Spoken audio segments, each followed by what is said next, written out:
We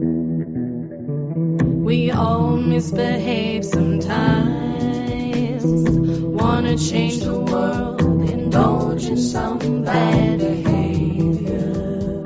Hello and welcome to Bad Behavior, where we talk about women, activism and positive change and our journey to being the best, baddest bitches ever. I'm here with my dear friend Rosalind. Hey, I'm Nicola. You're in for a great one, guys. Yeah. Buckle down. We're ready. Get an old cup of tea. Not an old one. Maybe make a new one. My apologies. Get a fresh cup of tea. You deserve it. A fresh one. Well, we're really setting the bar high for you guys. I hope you're comfortable. Yes, with really us, comfortable. with yourselves, and with we're going to chat to you about some cool stuff. Exactly, and how we're going to start to chat to you about some cool stuff is with a sneaky question that we like to ask every week. Yeah. Rosalind, how have you been bad? Okay, this is less about how I've been bad and more about what's happened to me. Is that okay? I'm intrigued. So I went on... There's this little app called Tinder that I may have mentioned before. I know that old app, that old nugget. Oh my gosh, we're not going over that again. So I went on a Tinder date. Shocking. Actually, we met up at a bar called Jane Doe. Ooh. Not a great first, Jane Doe. Makes it sound like I'm going to be murdered. Scary. Yeah. I wasn't. I'm alive. Alive and well. Anyway, met up with this guy. Was all going well. Had a glass of wine. Had a good chat. He was really interesting. Pretty hot. What kind of wine? Red. And it was one of those bars that were really... It was like a living room. You know, there were couches. So it was rustic. It was cool. Anyway, so we were chatting away, as you do, hopefully. On these dates. Unless you're in a really bad date. And then eventually, it's kind of coming to a conclusion. It's been a while, probably an hour or so. And I'd come on the train. So I was ready. I had to get back on the train. And I was kind of like... You're a city gal. Exactly. Yeah. And it was raining. Oh. It was a dreary night. You're setting the scene, you know. I feel like I'm there with the red wine in hand. Anyway, so I'm about to go, and he's like, my car's parked pretty close, I can drive you home. A man who drives. I love it. Wow, you really have standards in men. I love men who drive. Wow, that's a type that's going to be very type, specific later in life. Anyway, so we're walking home, and this was when Pokemon Go was big. And he's talking to me.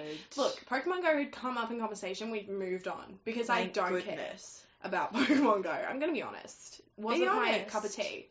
Speaking of tea. Exactly. And suddenly it comes up again. He's like, I feel bad about this, but I really want to go on Pokemon Go. And I'm like, oh, are you kidding? Because he was walking to his car. He's like, this is a good opportunity to get Pokemon. Apparently you have to walk around in order to collect. Okay, and I was like, no, I'm not interested. Let's just have a nice chat on the way to your car. He's like, I feel really bad about going on. Can you download it?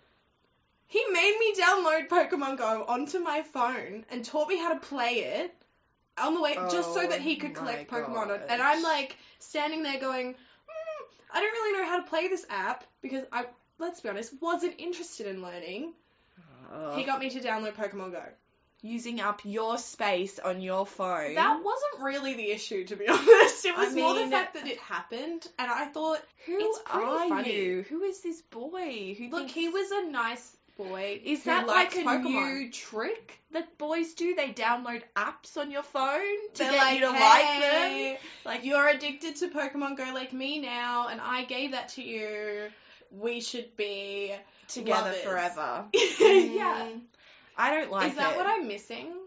Should I be making people download apps that I'm into? Should I get into Candy Crush and spread it around? Let it not be Pokemon Go. That was literally the only gaming app I could think of other than Pokemon Go.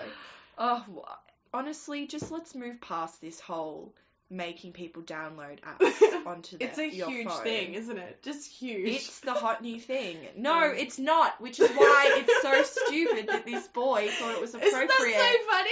I thought it was pretty funny. It is funny. It's funny and really strange. I feel like you're not as excited about this hilarious story. story. But I'm also thinking that I would have really reacted in a not favourable way. Well, you are a technophobe. I'm not a technophobe. I just hate technology and everything it stands for, and also social media. In a way, but I wouldn't say that severely. Anyways, I just have a bad relationship with Pokemon Go. I think it is a spawn of... Because of the children that I used to be a nanny, for a bit of context. I worked as a nanny for many years, and when all of a sudden, all the kids I nannied for were playing Pokemon Go. And it was so soul-sucking. I literally saw bits of their soul disappear when they were on this app. And I know that's extremely dramatic. See, this is why I think you're a technophobe, because every time we talk about apps or, like, a new thing, you're like, technology is the devil. Anyways, rant done. It was a funny story that became something so Nicola I apologize. I'm not usually this filled with hatred. Anyway, how have you been bad? Okay, so mine is not as hilarious, but it's definitely inspiring, as is yours in some context. Way. Yeah. So I get out there, date, download some apps. Exactly. So a couple of weeks ago, I went to the Melbourne Feminist Writers Festival. It was a super amazing time. This was the first year that they had it. It was through a grant, I think they got from the government or something. So yeah, it was a really, really amazing lineup that they had, and some really cool panels and workshops and everything. And so I spent one of the main days of the festival there, and goddamn, I was so inspired. It was filled with really cool, creative people. It was one of those things where you go and you spend the day surrounded by people who are definitely in the same boat as you in terms of what they believe in. Yeah. And then you leave feeling like you want to create something. So mine is What kind of panels did you go to? So I went, the one that I liked the most was a creative non-fiction panel. Yeah. And that was super cool because it had really different women on it. So it had one woman who worked for a religious publication, which was so cool. I've only just started reading a lot more about feminism in relation to religion, because it's not a link that's been really prominent in my head. No. Interesting perspective that I hadn't considered before. Any time that someone's able to change my mind a little bit. Open your perspective. Yeah, I'm fully invested. To get you to think about something. I've never thought of a link between Christianity and feminism. There you go. It was more so in terms of how... See, I feel like I'm going to misquote her on this, so I'm going to say it in very broad terms. She was talking about how some of the first prophets were female and how information gets distorted. She wasn't saying what it's given us, it's more so what it's proven to us in terms of what religion started out as and how female-centric it was, and then how that's become distorted. That's interesting. Oh, it was so cool. I feel like I would want to read about it and then figure out where I'd sit on that. because she said this thing about how there were cave paintings of these prophets and priests. They had been given beards, like years later. Paintings had been... That's interesting. Isn't that crazy? They were literally made into men. So wow, okay. That cool. bit stuck with me. Yeah. Can't give you specifics because well, clearly I am not prepared for what life throws at me, but but I really appreciate that, because I should look into that. I should find out who that was. But Feminist Writers Festival, cool. Very cool. Yeah. It was a pretty badass moment. From Nicola, which... Ding ding. Is that hard to get? That was my tick sound, just so you know.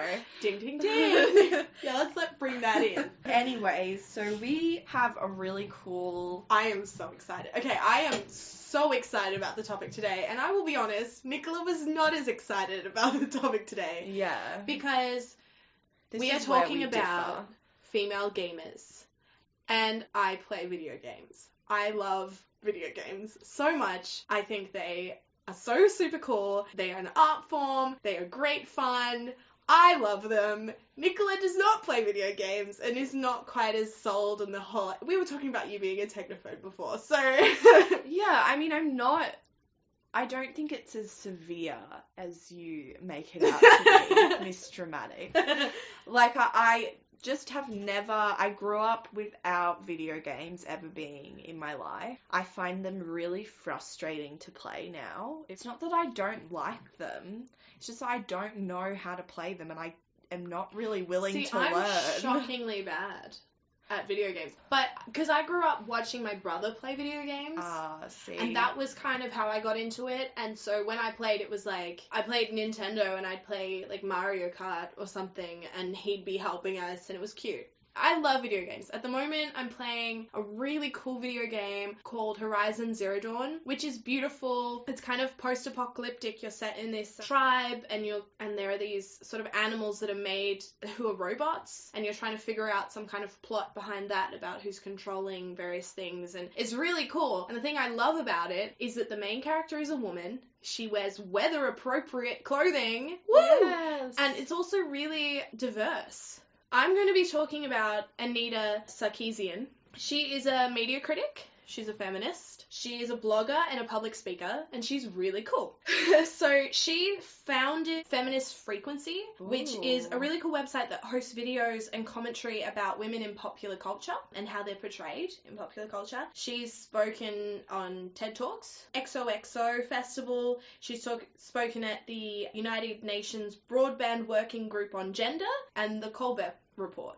So she's had a lot of chatting, you know, about this kind of thing. Feminist Frequency started an incredible series called Tropes versus Women in Video Games in 2012. So the videos are really research discussions about sexism in gaming, which is a huge problem. And some episodes include Women as Reward, Lingerie is Not Armor, All the Slender Ladies, Body Diversity in Video Games.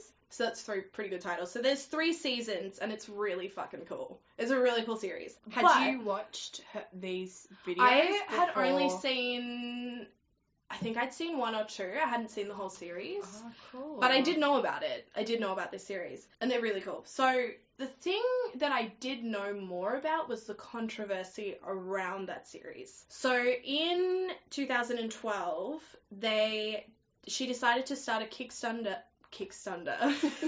I like it. All right. She started a Kickstarter campaign to raise $6,000 in order to start the series. Very quickly, there was a huge amount of backlash against it. You may have heard of Gamergate. Yeah. So basically, she says it. In an effort to instill fear in me and in any woman who might dare to speak out against sexism in gaming, these mobs flooded all my social media channels with vile harassment, made slanderous, racist, and pornographic edits to my Wikipedia page, posted private information about me online, made death threats against me and members of my family, threatened events I was speaking at, among other tactics. And while the volume of that harassment has ebbed and flowed at times, it has never ceased, and the legacy of tropes can never be entirely separated from the deep veins of hostility, entitlement, and misogyny that the reaction to the series revealed in some segments of the gaming community. Wow. So she had videos taken down, she had people harassing her, they got personal information and posted it to people to be like, you know, you can threaten her at this address, this is where she lives, she had to move houses. That's just horrible. Yeah, there was a computer game that was created that players would punch her, an image of her in the game, and they were supposed, there was punch all because she was making these all because videos. She was talking about it. God. Because, you know, people don't talk about it enough, and she became kind of a figurehead of feminists talking about the completely misogynist culture that is inherent in a lot of video games. It just became this huge thing. She actually says that she accidentally became the villain of a massive online game in real life. Like, it was this community, this culture of people, like, harassing her, and they would turn up at panels that she was doing with their phones and, like, heckle her. Oh my. So they really, weren't really just faceless either. No. There were real people who had YouTube channels who would spend whole videos just trying to discredit anything she said. The show is well researched and looks at sort of a history of, rather than just what it is now. It's really interesting stuff, and it's a perspective. But these people just completely took it as, this is wrong, and you know, they just completely lashed out. So it started off, she was trying to raise $6,000. This whole thing started, and she ended up raising $160,000 because people really supported her. Oh my god, that's amazing. Yeah, and she continued it for 3 seasons. It's now finished, but she kept going despite all of that harassment and the huge uproar it caused in her life. What a woman. You know, that actually there's a kind of tongue-in-cheek law, so they call it Anita's Law, and it states that whenever an online discussion about sexism or misogyny takes place, disproportionate displays of sexism and misogyny will quickly emerge within the same discussion. And that's Anita's Law. This is really interesting to me because I started thinking about how I act online as a gamer and how I'm affected by being a female gamer. And I was thinking about it, and I would never... So I've played WoW and various other things where you go online and you create a character and you can talk to people in real life. Oh. I never talk to anybody. I would never have gone into a guild, which is a group of characters forming like a little group to go and do quests and various other things. I would never have done that with people I didn't know, because inevitably, as soon as they found out as a woman, it was a problem. So you would just do quests by yourself? Yeah, just do quests by myself. And that was fine. I enjoyed it. But I never really thought about the fact that one of the reasons I didn't do it was because I was afraid of reactions from people. Because do you have, in a game like WoW, do you have a profile associated? Like, can people see your gender? Not necessarily. No. And a lot of guys will play female characters. Oh, so, okay. you know, you don't automatically assume... And is gender. it... And I'm sure that other female gamers have, and they've reached out and found it really great, but trolls... Yeah. And it's so weird to call them trolls when you think about it, because they're not, like, cute little trolls under a bridge. They're, like, grown-ass men typing away furiously at home. I love that when you think of trolls, you think cute, because I think... like trolls in, Frozen. No, I think trolls... Like in Ella Enchanted, you know, when they tried to put her in a stew. That was a good moment. Wow, they are 2 really good references that we've brought up here. I mean, I think it's an all-encompassing name for them, because even if they were cute and fluffy in real life, they're still, it's anonymous. They can say whatever they like. Oh, it's crazy. It's insane that it was over something as simple as a woman going on YouTube to talk about how women are represented in games. She's so cool though. Like, she just kept going. So she kept doing it. I'm gonna be honest, I would have given up. I would have called it a day and said bye. I mean, you don't know though, because I feel like you are very passionate too, and I think what kept her going was the fact that everything, I mean, again, this is all hypothesizing based on what you've been telling me, but everything that she was saying in those videos, they just proved, like, through and through. But there is a big shift. I have noticed a big shift. Maybe it's because I choose games that have it, but there's some really cool things happening at the moment. But it takes women like Anita to say it. Not just say it, but start a discussion, and the fact that happened is just insane to me. I want to watch her videos. I'm going to go watch those videos. Do it. Because I feel like that could be a nice little introduction to this world for me. I feel like if I could see it through her lens, I would be so down. Yeah. Video games are like choose your own adventure novels. Okay, so the woman that I researched today is Zoe Quinn, is an American video game developer, programmer, writer, and artist. One of her big things that she's released is an interactive fiction game called Depression Quest, and that was released on Steam in 2013, and it's a video game that explores what it's like to have depression. Yeah, the whole game is hoping to raise awareness and foster a greater understanding, and a portion of the proceeds actually gets donated to the National Suicide Prevention Hotline. Good one. Which I think is so super cool. And it was praised by critics too upon release. So So it was a good idea. It was a good game. 2014 comes, and her ex-boyfriend posts this blog post that kind of is one of the huge catalysts for Gamergate. Like, this is how it kind of all begins. So in this blog post, he falsely accuses Zoe of getting positive coverage of her game from a prominent journalist who she was in a relationship with. It was actually proven that this was all bullshit, that the journalist in question, he'd never reviewed her game, and he had only mentioned Zoe Quinn once, and that was before they even started dating. So this was completely fabricated. It was just utter shit. Ex-boyfriend being a bit... It brought on, same as Anita, it opened the floodgates for intense harassment. Right. And this was also following up, like, the release of her game. There was publicity going up for the Depression Quest game. This is one thing I had to look up, because there's this thing called doxing, which is what you were talking about. Yeah. I didn't even know that existed. Yeah, where you put stuff up so online. it's researching and broadcasting private or identifiable information. And so they hacked her Tumblr, her Dropbox, her Skype. Personal information was released. Her game profiles were inundated with really horrible reviews, negative reviews, just really intensive harassment. She withdrew her game from Steam's green light service after she received a detailed rape threat that was mailed to her house. So she withdrew her game. Forced to flee her home after her address was posted. She is quoted saying, "I used to go to game events and feel like I was going home. Now it's just like, are any of you the people I'm currently in the room with, the ones that said they wanted to beat me to death?"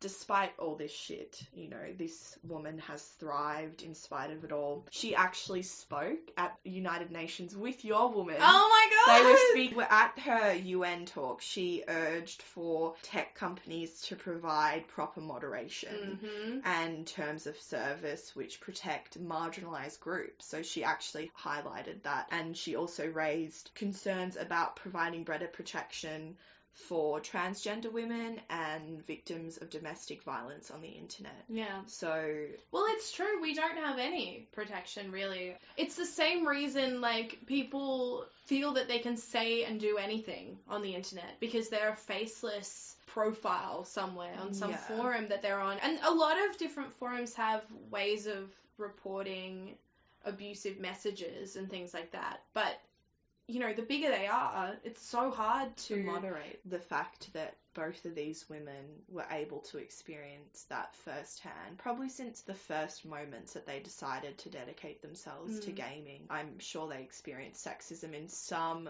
form. In 2017, she published a book, and it was called Crash Override: How Gamergate Nearly Destroyed My Life and How We Can Fight Against Online Hate. So she has a really cool book. She's currently working with erotica author Chuck Tingle. Together with him, she's creating a full motion dating simulation, and that's happening right now. And then she's a narrative designer at Heart Machine on a new unannounced program. She's got lots going on for her. She's super cool, and I'm so freaking happy that I got to talk about her, because she opened my eyes to a lot of shit that I had no clue that Gamergate was a thing before I started researching her.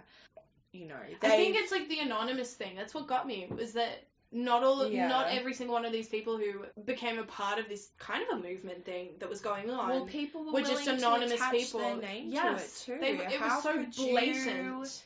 I just don't understand how you could knowingly attach your name to something so hateful. But then again, you know what? It's the same equation that we get seen played out time and time again. You know, these just horrible reactions and responses to stuff that, like, it reminds me of exactly what happened when the Black Lives Matter movement started. You know, if I discovered someone that I was close with, or someone that I was involved with, was acting like that online, I think there's no separation between someone's online persona and then how they go out into the world and act. It's the same thing. And if you ask them to sit down and logically explain to you, they can't. Why they hate. And it would all be such bullshit answers too. Oh, and you know what? I'm super happy that we got to discuss this, because every episode I learn new shit. I learn about new amazing women that I then proceed to follow on Instagram and social media. Cecily, my babe, I still see your posts every week. You love her so much. I love her. Well, we still haven't gone hiking though. We have the thing is, they have real impacts in our lives. Like, I carry their stories with me. Let's wrap it up. Okay. Thank you so much for listening this week. We had a really good time, and we will see you next week for some kick-ass women again and some good fun.